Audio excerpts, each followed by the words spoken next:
Could 2023 be the best season in Mike Williams' career? We're going to talk about that in today's video. But before we do, a quick PSA. If you could please like this video and subscribe to the channel, that would be fantastic. We're going to be here all season long, putting out fantasy content for you guys. We're going to be there for you to help you win your fantasy leagues. We're back with another research video. I've been really enjoying doing these videos.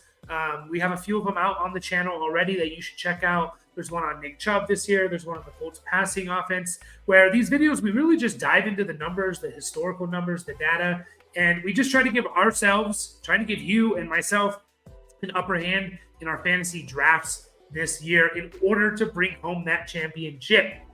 And today we're talking about Mike Williams. Now, I'm sure there was a collective sigh when I talked about Mike Williams and his best season in his career, because I think there's a lot of people that have, I'd say majority of people that kind of dislike Mike Williams. If you've had him on your fantasy team over the last few years, you probably haven't enjoyed it that much.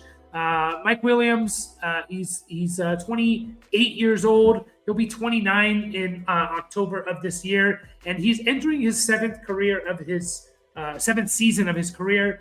And Mike Williams has only been a top 24 receiver in half PPR twice in his 6-year career. 2021, he was a top 10 receiver, actually. And then 2019, I think he was wide receiver 24. So for someone that was drafted 7th overall, you can kind of say that Mike Williams has been not a bust, but he's definitely hasn't lived up to his draft capital.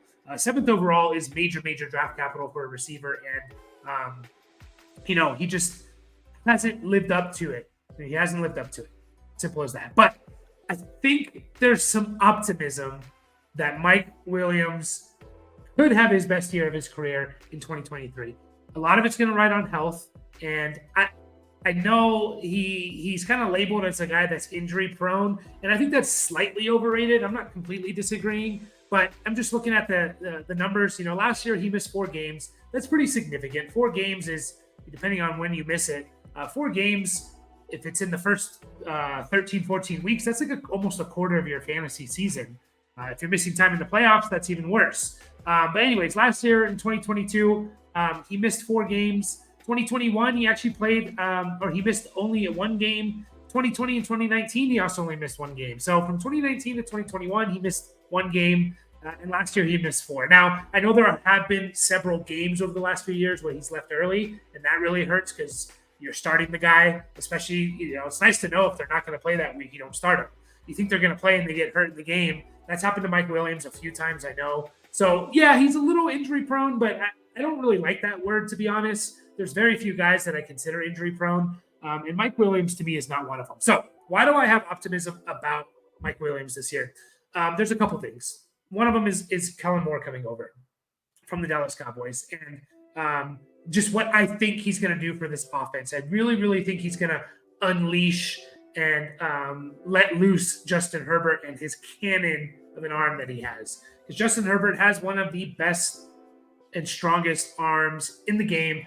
However, over the last couple of years, the Chargers and their offense and Joe Lombardi, they just don't use them that way. I mean, Austin freaking Eckler, who I love, trust me, I'm a Chargers fan, so I'm a little biased maybe, but I love Austin Eckler. Austin Eckler should not be catching 107 passes and being targeted almost 130 times. You cannot build your offense where your running back is like your number 1 or number 2 option in the passing game. You just can't. And that's what Austin Eckler was last year. He might have had the most catches on the team. I think he did. Actually, I'm almost positive that he did. You just can't build an offense that way. Yeah, I want Eckler to get his catches, but I don't want him to be the number 1 or even number 2 option. I want him to be the 3rd at best. So I think that's going to change this year. We're going to get away from the dinking and dunking that the Chargers did last year. Now, I know there's stats out there where Justin Herbert actually had like the 2nd most passes of 20 yards or more, passes that are 20 yards or more in the air. And that's true. They did, but they also threw the ball like the 3rd most in the league, I think. And so that's slightly inflated because obviously if you're throwing the ball over 600 times, you're just going to have more passes all over the field. Justin Herbert, in terms of his ADOT last year, this is average depth of target for those of you that are unfamiliar with that term. Justin Herbert, out of, I believe, 41 qualifying quarterbacks, Justin Herbert was 39th in ADOT, average depth of target. Of under 7, he was at 6.9 average depth of target, which translates to a lot of dinking and dunking. A whole lot of dinking and dunking.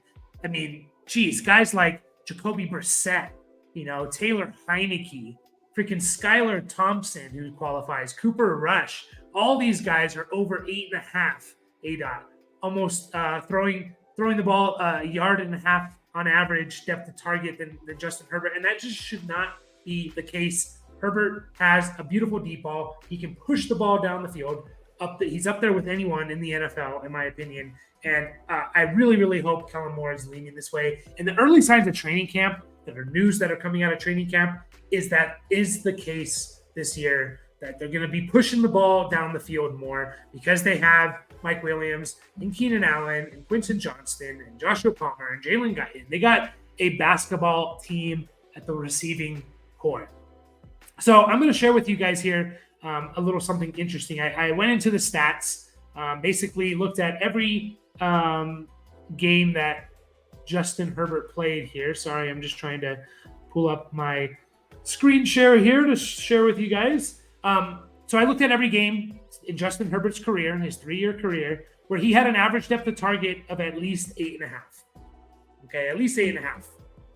Now, what's kind of crazy is there's only been 12 in his career, and so he's played in 15.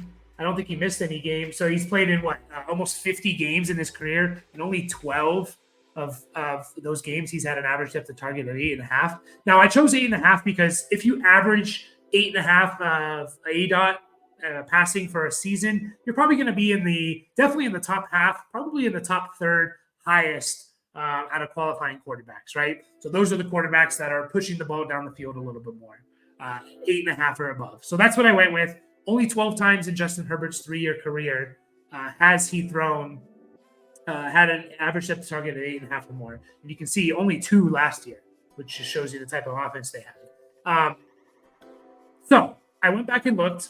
I looked at this. And I went back and looked at, of those 12 games, how did Mike Williams do in those games? I was really, really curious because, again, as a Chargers fan, I watch these games and it just feels like the Chargers' offense is better when they're pushing the ball down the field more, and that Mike Williams is better when they're pushing the ball down the field more. And I went back and I looked at the numbers, and it kind of rang true. If you look here in green, we have good fantasy finishes, if not really, really good fantasy finishes by Mike Williams.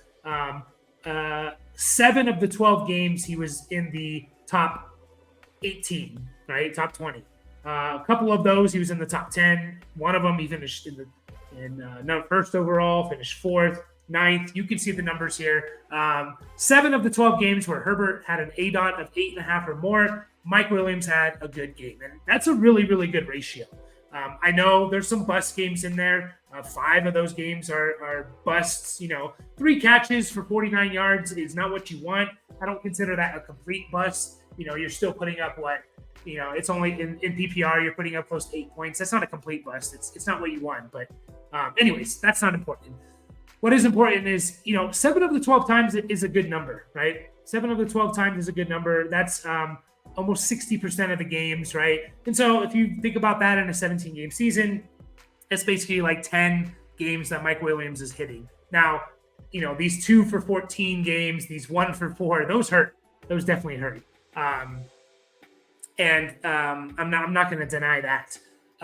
But most receivers are going to have bad games. That's just how it goes. No receiver is good for 17 straight games.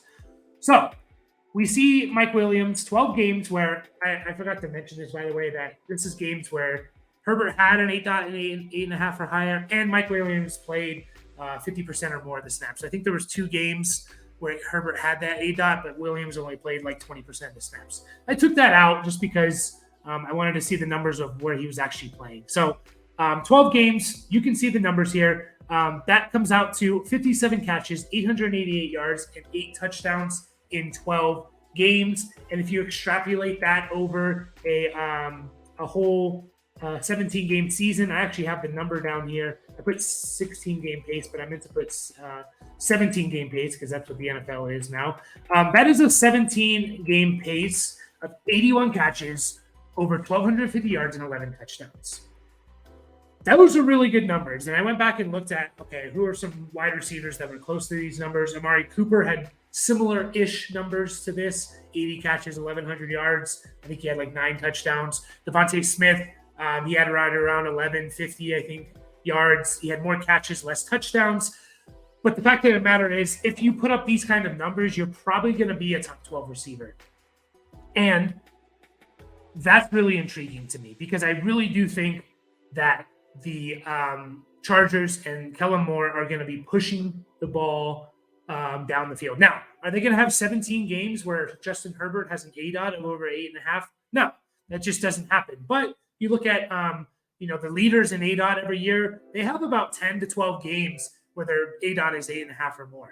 The Josh Allens of the world and the Derek Carr last year, all these guys, they had like 10, 12 of their games where they put up 8.5 or more ADOT. So I really, really think this is intriguing. I think it plays in and favors Mike Williams more than anything. Now, I still like Keenan Allen. Obviously, Keenan Allen's a stud. I love the guy, and he's going to get his. But if they do start to push the ball down the field more, the Chargers, that is, and Kellen Moore and Justin Herbert, it's really going to play into the hands of Mike Williams because this is the type of receiver he is. Mike Williams is not a great run after the catch guy. And so all those dinking and dunkings, that's not his skill set. His skill set is getting down the field, making those catches. He's bigger than most people guarding him, basically everyone guarding him. He has some speed. He's a good down the field player. And this really, really, in my opinion, plays into his strengths. So I'm very, very intrigued about Mike Williams. I really am. And just kind of looking at some kind of average draft position, ADP right now of where Mike Williams is going. Again, this is a little skewed because most home league drafts have not started up yet. It's a lot of best ball and just early draft. So we're just looking at Mike Williams over basically since February. His line hasn't really changed. He's basically it's gone slightly up, but he's going right around pick 60, right? So you're looking at a 5th, 6th round pick, which is still, quite kind of valuable. That's going around guys like Terry McLaurin, I think, maybe not Terry McLaurin, but Deontay Johnson, Tyler Lockett, these type of players. And, and all those guys, Deontay, Tyler Lockett, Mike Williams, any one of those guys I can see finishing better than the other one. So I'm not coming out here and saying Mike Williams is going to be better than Deontay Johnson. That's not true. I'm just saying there is some optimism and some reason to be a little bit higher on Mike Williams, in my opinion, because of the philosophy and change in the offense. If you look at last year, Dak averaged over 8.5 average depth of target throughout the whole season, right? Kellen Moore was his offensive coordinator. I really do think Herbert's going to average at least 8.5, maybe up to 9. And I just really think that's going to play into Mike Williams. We've seen him be a touchdown guy as well. He has a couple. He has a 10 touchdown season, a 9 touchdown season, so he can go up and get touchdowns. He can be one of their better red zone targets, especially if Austin Eckler's had 20 touchdowns the last 2 years. If that number comes down to even just 15, that's 5 more touchdowns. That's going to go to another player. Maybe a couple of those goes to Mike Williams. And last thing I will say before I wrap this video up is another thing that's intriguing is they are using, I almost said CeeDee Lamb. They're using Mike Williams more and his versatility. They're lining him up in the slot more. And Mike Williams has almost exclusively been an outside receiver. I think he had less than 100 snaps. He had 650 snaps out wide and 90 something in the slot. He's almost exclusively an outside receiver, but it seems like they're getting creative with him, which is very, very intriguing because he can kind of be a matchup nightmare in the slot. Usually slot cornerbacks are a little bit smaller. You need guys that are a little more shifty that can, keep up with the receivers that can, turn on a dime. So there could be some mismatches there. And they could use him kind of like how they used CeeDee Lamb last year. I don't think a lot of people realize this, but CeeDee Lamb actually lined up in the slot more than he did out wide because it was about 50-50. It was like 55-45, the split. but it was, more snaps in the slot. And the reason you do that is he's your best player, right? So yeah, when you have two wide receivers, you have them on the outside. When you bring in a third receiver, you move your best player to the slot. He's going to get a lot of opportunities because there's going to be a whole lot of mismatches.